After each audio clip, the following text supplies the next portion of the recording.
Perkenalkan, nama saya Dave Eliezer Hamonangan Lumban Tobing, NIM 2107 1010 1301. Saya Sharon Regina Ukana dengan NIM 217 10 10 107. Shalom, perkenalkan nama saya Molina Pangabean dengan NIM 2108 031 04026 dari Fakultas Ekonomi dan Bisnis. Nama saya Aldia Primarieta dengan NIM 19 02 10 20 4241. Shalom, nama saya Gina Ayu Fitrisia dari Fakultas Ilmu Budaya, jurusan Ilmu Sejarah dengan NIM 2101 10 30 10 93. Shalom semua, pada kesempatan kali ini kami dari kelompok 7 akan membahas permasalahan tentang pornografi yang dimana akhir-akhir ini mulai merajalela di kalangan remaja bahkan di kalangan anak-anak. Berdasarkan data dari hasil survei nasional pengalaman hidup anak dan remaja pada tahun 2021 yang lalu, dikatakan bahwa 66,6% anak laki-laki dan 62,3% anak perempuan di Indonesia menyaksikan kegiatan seksual, dalam hal ini pornografi, melalui media daring secara online.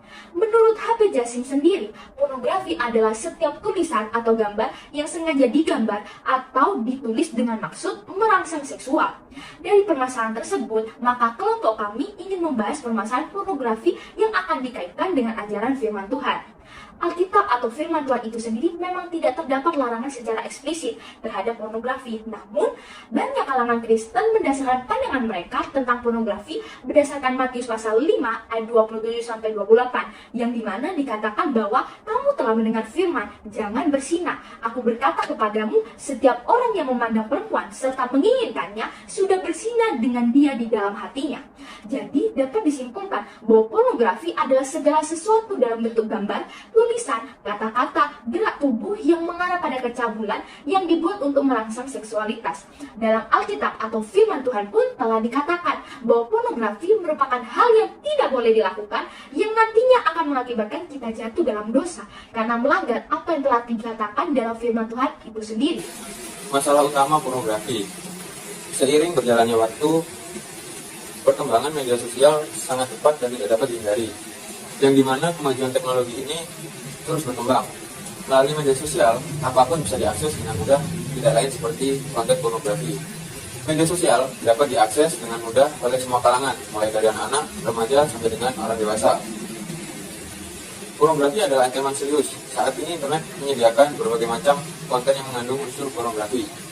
Menurut jurnal yang saya baca, jurnal yang berjudul Pornografi Ditinjau dari Perspektif Etika Kristen, ditulis oleh Tony Irawan, menyatakan bahwa dalam Kejadian 1 ayat yang ke-27 tertulis, maka Allah menciptakan manusia menurut gambarnya, menurut gambar Allah diciptakannya, dia laki-laki dan perempuan diciptakannya mereka. Dalam sudut pandang etika Kristen, pornografi dipandang sebagai persinahan dan persinahan rohani.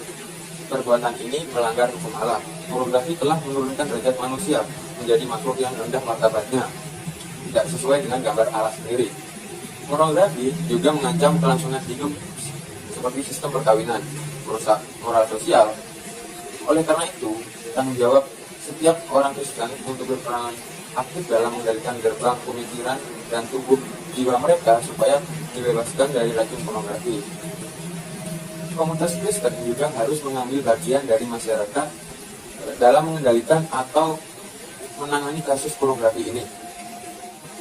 Setelah memahami dari permasalahan pornografi ini, kita juga harus memahami cara mencegah supaya tidak terjerumus ke dalam masalah pornografi. Ada berbagai macam konten yang mengandung unsur pornografi dan sering kita jumpai sampai dengan saat ini. Bahkan sudah menjadi tuntutan dari pemilik akun konten tersebut, karena dari konten tersebut akan menghasilkan uang yang jumlahnya tidak sedikit. Mungkin itu dari jumlah like atau pengikut. Nah, untuk itu contoh sebagai pemerannya yaitu seperti foto, video yang mengandung unsur pornografi sendiri. Bentuk-bentuk pornografi. Berikut adalah beberapa bentuk pornografi yang sangat mudah untuk diakses dan ditemui di media sosial maupun di internet. Pornografi di dalam bentuk sites atau company. Sebuah industri yang mengorientasikan pornografi sebagai komoditas utamanya dan menjadikan konten pornografi sebagai suatu bentuk produksi. Misalnya Pornhub, Xvideos, Xhamster, dan masih banyak lagi. Situs seperti ini mengambil keuntungannya melalui subskripsi dan juga iklan yang ada pada situs tersebut.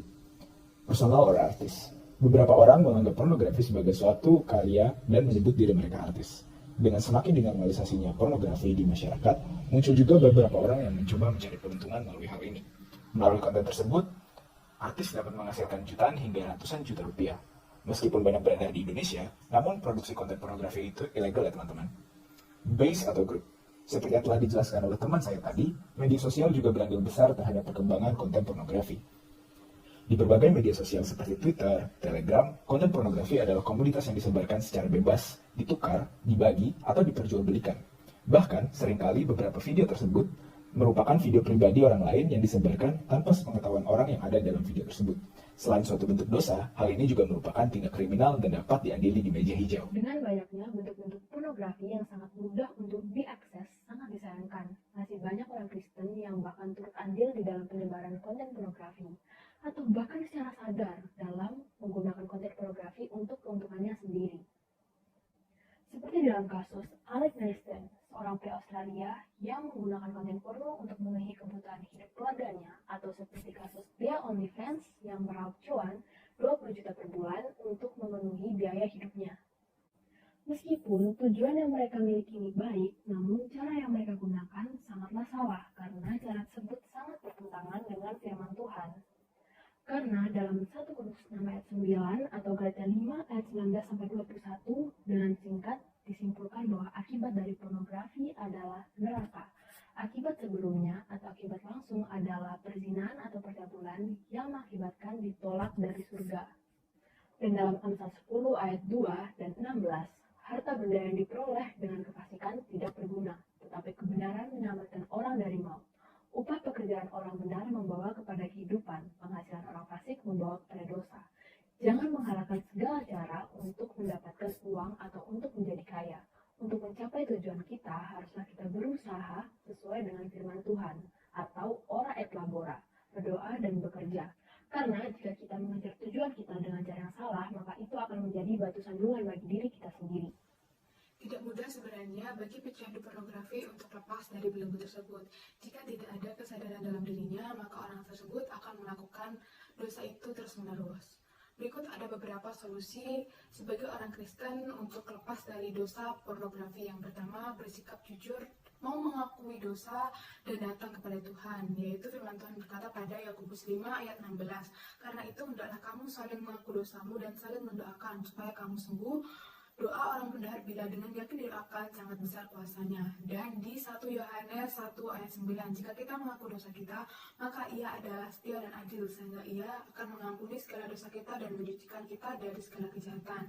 Lalu solusi yang kedua yaitu jangan mengeraskan hati, melainkan kembali takut akan Tuhan. Firman Tuhan berkata pada Ibrani 3 ayat 8, janganlah keraskanlah hatimu seperti dalam kegelaman pada waktu pencobaan di padang gurun.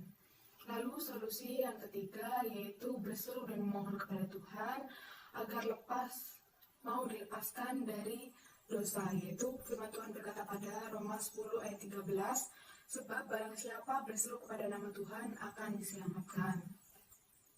Solusi yang keempat yaitu mau merendahkan diri di hadapan manusia dan Tuhan agar dibimbing untuk kembali ke jalan Tuhan. Firman Tuhan berkata pada Yakobus 4 ayat 8, mendekatlah kepada Allah dan ia akan mendekat kepadamu. Tahirkanlah tanganmu, hai kamu orang-orang berdosa, dan sucikanlah hatimu, hai kamu yang mendua hati. Solusi yang terakhir yaitu mau hidup di komunitas yang positif. Firman Tuhan berkata pada Ibrani 10 ayat 25, janganlah kita menjauhkan diri dari pertemuan-pertemuan ibadah seperti dibiasakan oleh beberapa orang, tetapi marilah kita saling menasihati dan makin giat melakukannya menjelang hari Tuhan yang mendekat. Kesimpulannya adalah dalam perspektif etika Kristen, pornografi dianggap sebagai percabulan dan persinahan. Perbuatan percabulan dan persinahan ini merupakan hal yang menentang hukum Allah. Ketika orang sudah melakukan pornografi, maka orang itu secara otomatis derajatnya dan martabatnya rendah dan tidak sesuai dengan gambar Allah. Pornografi merupakan hal yang sangat tercela. Oleh karena itu, kita sebagai umat Kristen bertanggung jawab untuk bisa mengendalikan